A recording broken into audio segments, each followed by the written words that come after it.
방에 가만히 누워있으면 괴로움을 느낄 정도였기 때문에 쉬지 않고 벽이나 천장을 마음 내키는 대로 기어다니면서 기분을 바꾸어 보려고 애썼다.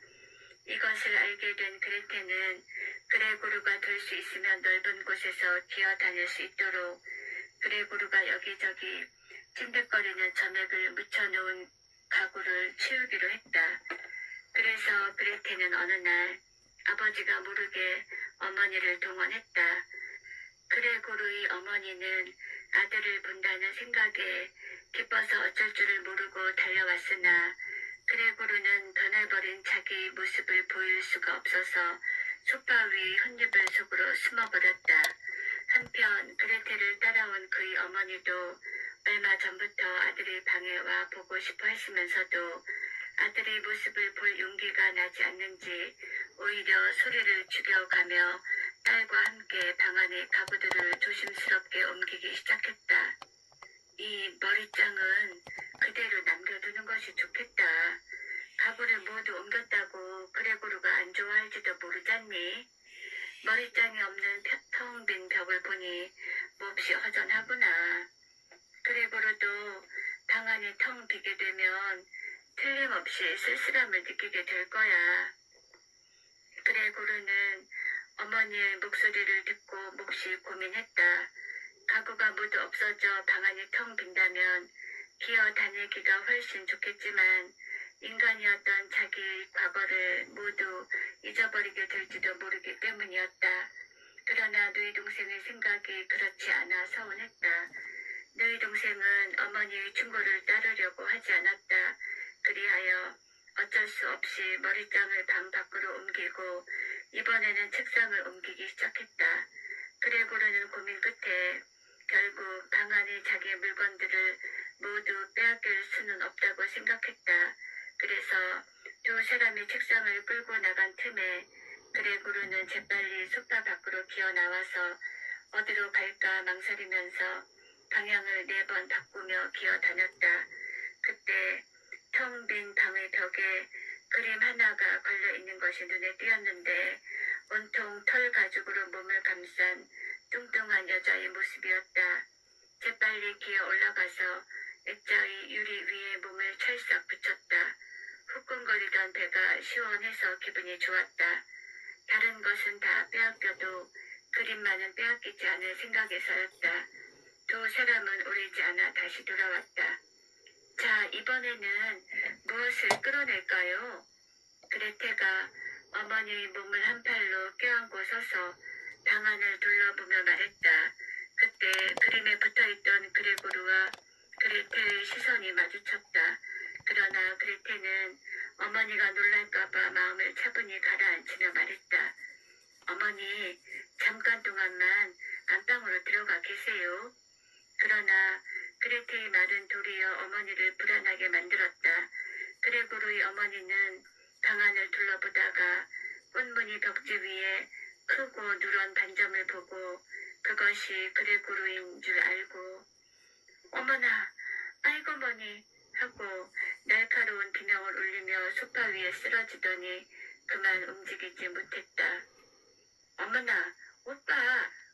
그레테는 오빠를 날카로운 시선으로 쏘아보면서 악을 쓰고는 약을 찾으러 옆방으로 뛰어갔다.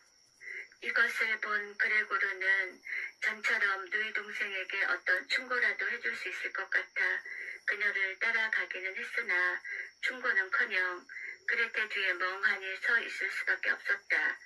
그런데 그레테가 아무 생각 없이 뒤를 돌아보고 또 한 번 깜짝 놀라 들고 있던 약병을 떨어뜨리는 바람에 약병이 산산이 깨어지고 말았으며 깨어진 유리조각 하나가 그레고루의 얼굴에 상처를 입혔다. 그러나 그레테는 아무것도 모른 채 곧 다른 약병을 찾아서 어머니에게로 달려갔다. 이렇게 되자 그레고루는 다시 자기 방으로 들어갈 엄두를 못 내고 객실의 가구 위를 기어 다녀보았다. 그러다가 걱정과 가책으로 어지러움을 느꼈을 때 큰 책상 위에 떨어져 잠깐 동안 누워 있었다. 그때 초인종이 울리고 문이 열리며 그레고루의 아버지가 들어왔다. 오빠가 기어 나오는 바람에 어머니가 기절하셨어요. 그러나 이제는 괜찮아요.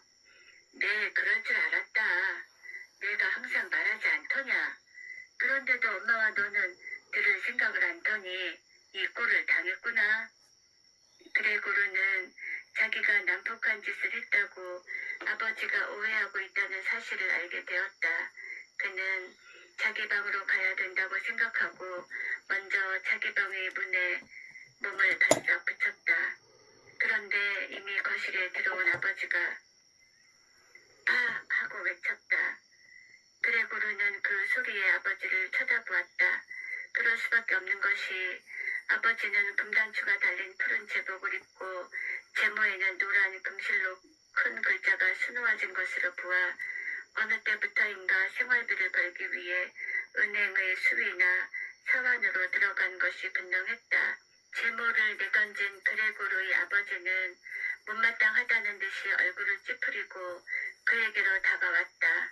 아버지가 여느 때와는 달리 발을 번쩍 들고 걸어왔을 때 그레고르는 넓은 장화의 밑바닥을 보고 깜짝 놀랐다. 그래서 그레고르는 아버지가 다가오면 달아났으며 아버지가 걸음을 멈추면 자기도 멈추곤 하였다. 이렇게 그들은 별로 소동을 일으키지 않은 채 방안을 빙빙 돌아다녔다. 그런데 얼마 안 되어 그레고르의 아버지가 갑자기 사과를 던졌는데 그만 그레고르의 등에 박혔다. 그레고르는 고통을 덜어 보려는 듯이 앞으로 몸을 움직였다. 그리고 그는 자기 방의 문이 화다닥 열리면서 어머니가 뛰어나오는 것을 마지막으로 보았다. 그레고르의 등에 박힌 사과는 자기가 빼내지도 못했고 다른 누가 빼내주지도 않았다. 그것은 한 달 이상이나 그레고르를 괴롭히고 그의 모습을 훨씬 더 비참하고 징그럽게 만들어 놓았다. 그러나 그레고르가 아무리 징그러운 모습을 하고 있더라도 어디까지나 가족의 한 사람이 분명하고 그를 원수처럼 대할 수는 없을 뿐만 아니라 그에게 불쾌한 감정이 있더라도 꼭 참는 것이 가족으로서 당연한 의무라고 아버지까지도 뼈저리게 느끼는 것 같았다. 그레고르가 부상으로 인해 활동력을 영원히 잃어버리고 자기 방을 가기까지 시간이 오래 걸리기는 했으나 자기 생각으로는 다음과 같은 방법으로 충분히 만족할 만한 보상을 받은 셈이다. 그것은 날마다 저녁에 거실로 통하는 문이 잠깐씩 열리고 가족들의 이야기를 좀 더 잘 들을 수 있는 것이 어느 정도 묵인된 것이었다.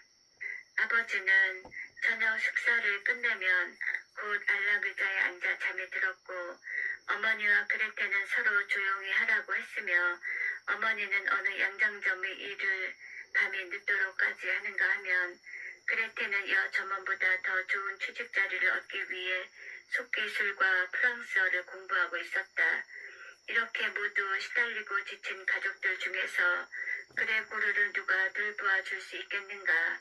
더욱이 살림은 날이 갈수록 어려워져서 하녀를 둘 수 없기 때문에 늙은 할머니 한 분이 아침 저녁으로 잠깐씩 와서 힘드는 일을 도와주고 가는 것 같았다. 그레고르의 아버지는 하급 은행원에게까지 아침 식사를 날라다 주고 그의 어머니는 모르는 사람들의 옷을 바느질 하느라고 고생하고 누이 동생은 손님들의 요구를 들어주느라고 카운터 뒤에서 종일 왔다 갔다 해야만 되었다. 그레고르의 가족들은 그 이상 일할 기운은 없었다. 그레고르는 밤낮으로 잠을 자지 못하고 지냈다. 그는 때때로 문이 열리면 가족들의 여러 가지 일을 전처럼 도맡아서 해보려고 생각했다. 그런가 하면 그레고르는 가족들에 대해서 걱정이나 근심할 마음이 전혀 내키지 않을 때도 있고 그럴 때에는 자기를 학대하는 데에 그저 화가 날 뿐이었다. 더욱이 요즘에는 자기 방에 음식도 잘 들어오지 않았고 방을 청소하는 일도 드물었다. 그레고르는 아무래도 가족이 너무 냉정하다는 생각이 들었다. 그도 어떻게 되었거나 가족을 한 사람이고 집에는 가족의 할멈이 있지 않은가. 그 할멈은 한평생 아무리 어려운 일이나 곤란한 경우도 그녀의 강한 체력으로 능히 감당할 수 있으리라고 생각했었고 처음부터 그레고르의 징그러운 모습을 보기 싫어하는 기색은 전혀 없었다. 헬멈은 우연히 그레고르의 방문을 열었던 적이 있었다. 그때 그레고르는 무척 당황하여 사방으로 기어다녔는데 헬멈은 놀란 기색으로 그를 바라보며 그 자리에 우두커니 서 있었다. 그때부터 헬멈은 아침 저녁을 가리지 않고 살며시 들어와서 그레고르를 들여다보았다. 처음 얼마 동안은 헬멈이 그레고르에게 친절을 베푸는 듯한 말투로 이리 온 늙은 쇳덩구리야 라고 하거나 저 늙은 쇳덩구리 좀 봐 하고 그레고르를 자기 옆으로 오게 하려고 애썼다. 그레고르는 그럴 때마다 제자리에서 꼼짝도 않고 가만히 있었는데 한 번은 비오는 날에 헬멈이 제멋대로 그를 괴롭히는 바람에 그만 우라통이 터져 헬멈에게 덤빌 것처럼 몸을 움직였다. 그러자 이 괴상한 헬멈은 놀라기는커녕 오히려 문 옆에 놓인 의자를 번쩍 들었기 때문에 그레고르로서는 그것을 당해낼 자신이 없었다. 자, 덤빌 수가 없지? 헬멈은 그레고르가 슬그머니 몸을 돌리는 것을 보고는 의자를 내려놓았다. 한편 그레고르의 부모는 아무리 노력해도 생활비가 부족한지 요즘에는 방 하나를 하숙을 구하는 세 사람에게 빌려주었다. 그레고르가 어느 날 문틈으로 확인한 세 사람의 하숙인은 모두 털보였다. 하숙인들은 저녁 식사 때에 뜻대로 거실을 이용했기 때문에 이제는 그 방문이 전처럼 열리지 않았다. 그런데 어느 때 헬멈이 거실의 문을 조금 열어놓은 채 내버려 둔 적이 있었다. 거실의 문은 저녁 때 하숙인들이 거실에 들어와서 불을 켤 때까지 열린 채로 있었다. 바로 이날 저녁에 부엌 쪽에서 바이올린 소리가 이쪽으로 들려왔다. 그레고르가 변신한 후 처음으로 들어본 소리였다. 하숙인들은 저녁 식사를 끝내고 한가운데 앉은 우두머리인 듯한 남자가 신문을 꺼내어 두 사람에게 한 장씩 나누어 주었다. 바이올린 소리가 들려왔을 때 그들은 그 소리에 끌린 듯 일어나 부엌 앞의 문 쪽으로 살금살금 걸어갔다. 이때 그레고르의 아버지가 나타나더니 바이올린 소리가 싫으신가요? 그러면 곧 그만두도록 하죠. 하고 물었다.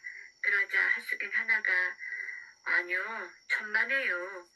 아가씨께서 거실에 오셔서 연주해 주시면 더욱 좋겠습니다. 하고 말하자 그레고르의 아버지도 네, 그게 좋겠습니다.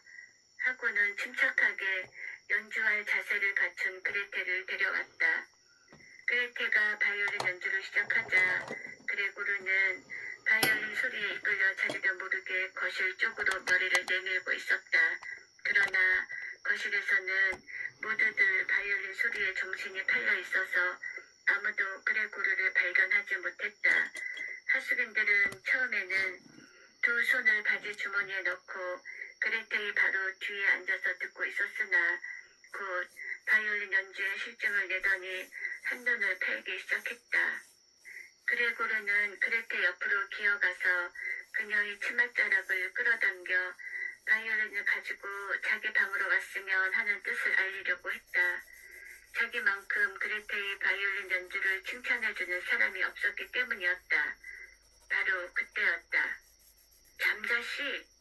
하숙인이 아버지를 부르더니 그들 쪽으로 기어간 그레고르를 손가락으로 가리켰다. 바이올린 소리가 뚝 그치고 하숙인들은 갑자기 화를 냈다. 그레고르 같은 벌레가 한 집에 살고 있다는 사실을 꿈에도 생각지 않고 있다가 그제야 알게 되어 화를 냈는지는 모르지만 그들은 이렇게 말했다. 이 자리에서 말하지만 나는 현재 이 집과 가족들 속에 감돌고 있는 불쾌한 환경을 생각하여 방을 해약합니다. 물론 지금까지 당신은 한 푼도 지불할 수 없으며 어떤 손해배상 청구를 당신에게 제기할 것인지 이 점을 신중히 생각해 볼 작정입니다. 하숙인들이 이렇게 말하고 사라진 후 그레고르의 아버지는 힘없이 의자에 앉았다. 그레고르는 자기 계획이 실패한 것에 대한 실망과 오랫동안의 굶주림으로 몸이 쇠약해져서 꼼짝하지 않고 조용히 누워 있었다. 그는 지금 당장이라도 자기 몸 위로 여러 가지 물건들이 한꺼번에 쏟아질 것 같은 기분을 느끼면서 그 순간을 기다리고 있었다. 이때 그레테가 손으로 탁자를 치며 입을 열었다. 아빠, 엄마, 이제는 더 이상 견디지 못하겠어요. 저런 괴물을 계속해서 오빠라고 부르지 못하겠어요. 저런 괴물은 빨리 없애버려야 해요. 저런 것과 함께 먹고 살기 위해서 우리들은 할 수 있는 데까지 모든 노력을 다했잖아요. 이제는 저것을 없애도 아무도 우리들을 나무라지 않을 거예요. 그래, 네 말이 맞다. 그레고르의 아버지가 중얼거리듯이 말했으며 그의 어머니는 넋 빠진 시선으로 손을 입에 대고 기침을 했다. 그레테가 다짐하듯 말을 이었다. 우리는 저것을 없애야만 해요. 저것은 어쩐지 아빠와 엄마의 목숨을 빼앗을 것만 같아요. 이처럼 골치 아픈 두통거리를 집안에 두고 어떻게 더 이상 참을 수 있겠어요? 저놈이 우리들 마음을 조금이라도 알아주었으면. 그레고르의 아버지가 한탄하듯이 말했다. 그렇게 하는 수밖에 없어요. 우리들은 저 괴상한 벌레를 오랫동안 그레고르 오빠로 생각해왔어요. 만약에 정말로 그레고르 오빠라면 우리들을 괴롭히며 하숙인들을 쫓아내는 짓을 했겠어요? 저것은 내 오빠가 아니에요. 나중에는 우리들까지 이 집에서 쫓아내고 말 거예요. 저것 좀 보세요, 아버지. 그레테가 이렇게 외쳤으나 그레고르로서는 자기 방으로 돌아가기 위해 몸을 돌렸을 뿐 누이 동생을 놀라게 해줄 마음은 털끝만큼도 없었다. 이윽고 그레고르가 방 안에 들어가자 문이 닫히더니 자물쇠가 채워지고 그대로 방 안에 갇히고 말았다. 문을 잠근 사람은 그레테였다. 그레고르는 누이 동생의 말이 옳다고 생각했다. 그는 움직이기 힘들 정도로 기운이 약해진 것을 느끼며 교회의 탑시계가 3시를 칠 때까지 고요한 명상에 잠겨 있었다. 창밖이 환하게 밝아오기 시작하는 것을 그는 느낄 수가 있었다. 그때 그레고르의 머리가 자기도 모르게 푹 수그러지면서 그의 콧구멍으로부터 마지막 숨이 흘러나왔다. 다음날 아침이었다. 할멈이 일찍이 와서 여느 때처럼 그레고르의 방을 들여다보았으나 아무런 이상도 발견하지 못했다. 할멈은 마침 손에 들고 있던 기다란 빗자루로 그레고르를 건드려 보았다. 그런데 아무런 반응이 없자 할멈은 그레고르의 몸을 쿡쿡 쑤셔보았다. 그래도 그레고르가 아무 반응이 없이 밀려나자 할멈은 아무래도 이상하다는 듯이 그레고르를 자세히 살펴보았다. 그리고는 곧 눈을 휘둥그렇게 뜨더니 그레고르 부모의 침실로 달려가 문을 열고 큰 소리로 외쳤다. 저 방에 좀 가보세요. 저것이 뻗었어요. 방바닥에 그대로 뻗어버리고 말았어요. 그레고르의 부모는 기절할 듯이 놀라며 침실에서 나와 그레고르의 방으로 뛰어갔다. 그때 거실에서 자던 그레테도 뛰어왔다. 자, 이제 우리들은 하나님께 감사의 기도를 올려야 한다. 그레고르의 아버지는 이렇게 말하고 성호를 그었다. 어머니와 그레테도 그가 하는 대로 가슴에 성호를 그었다. 죽은 그레고르의 몸은 이미 오래전부터 굶어서 바싹 여유였으며 백가죽은 등에 착 달라붙어 있었다. 그레고르의 어머니는 슬픈 미소를 띠며 죽은 아들을 내려다보다가 그레고르의 아버지와 함께 그레테를 데리고 거실로 나갔다. 하숙인들은 방에서 나와 아침 식사를 찾다가 어리둥절한 표정을 지었다. 그레고르의 아버지는 그들을 보자 당장 우리 집에서 나가주시오 하고 외쳤다.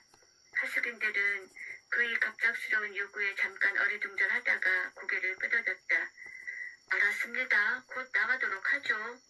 그러고 나서 그들은 즉시 자기네 방으로 돌아가 짐을 싸서 들고 무뚝뚝한 인사와 함께 떠나버렸다. 그날 그레고르의 아버지와 그레테는 하루를 쉬면서 산책이나 하기로 결정하고 곧 자기 책상에 가서 결근계를 썼다.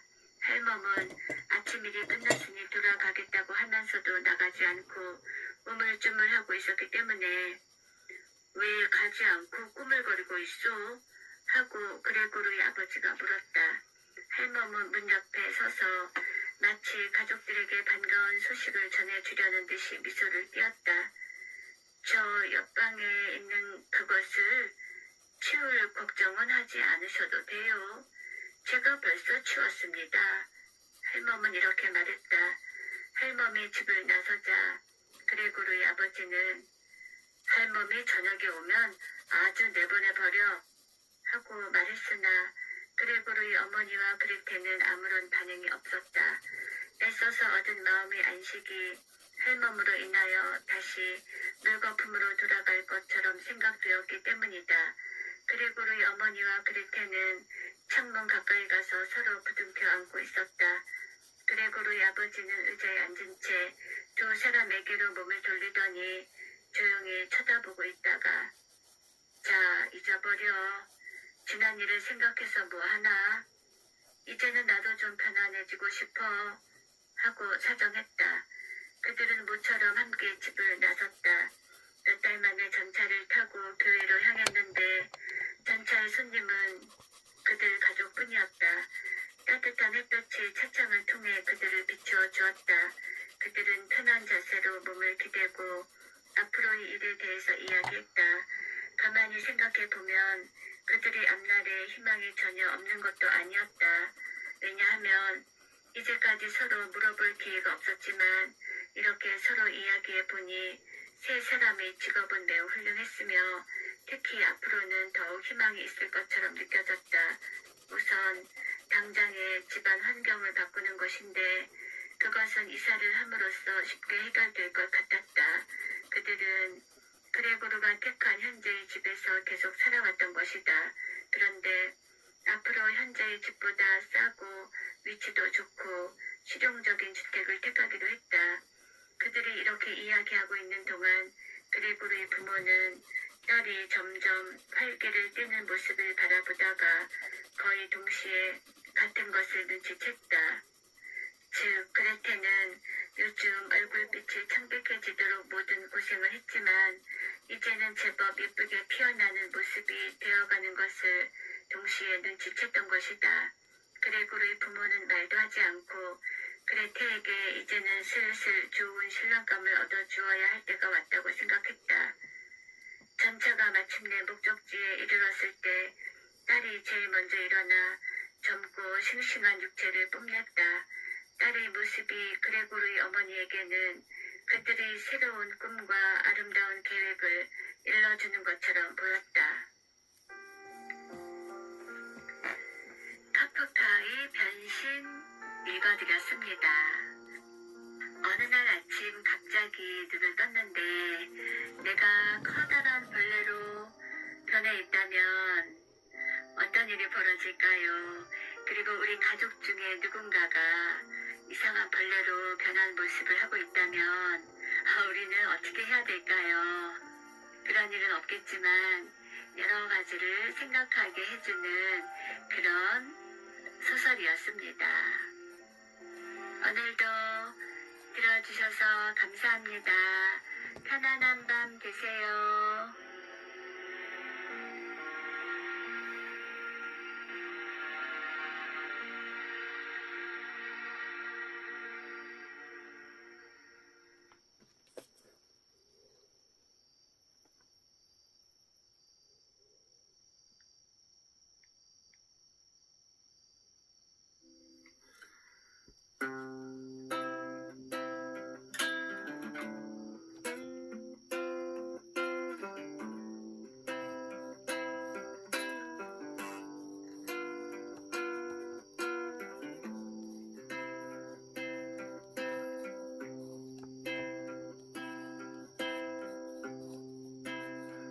Just a little closer to the goal.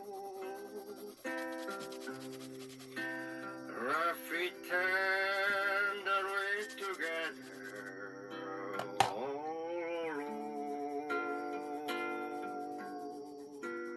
I tell the man to turn the jukebox way down low, and you can tell with you have to go. Whisper to me, tell me, do you love me true? Or is he holding you the way I do? The rosy brown make you mine, I got to know. Should I hang her or tell her You have to go. You can say the what I want to hear while you're with another man. Do you want me? Answer yes or no, darling. you understand. Put your sorry with the cross to the pole. Pretend that we together all alone. I tell the man to turn the jukebox way down low, and you can tell from the read you have to go.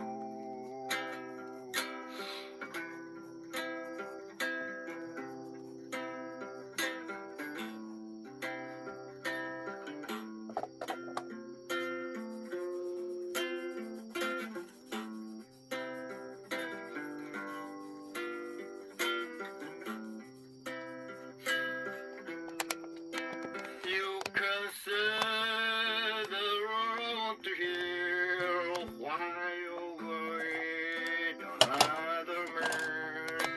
Do you want me? Answer yes or no, darling. I will understand. Put your silly little cross to the pole. Pretend that we together. Together all alone. I tell the man to turn the jukebox way down low, and you can tell your friend the read you have to go.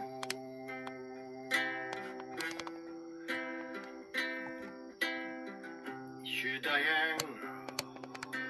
Will you tell him you have to go?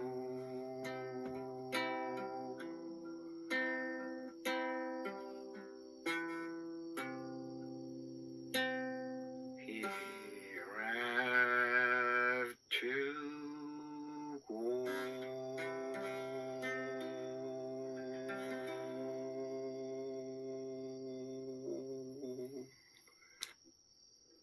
You have to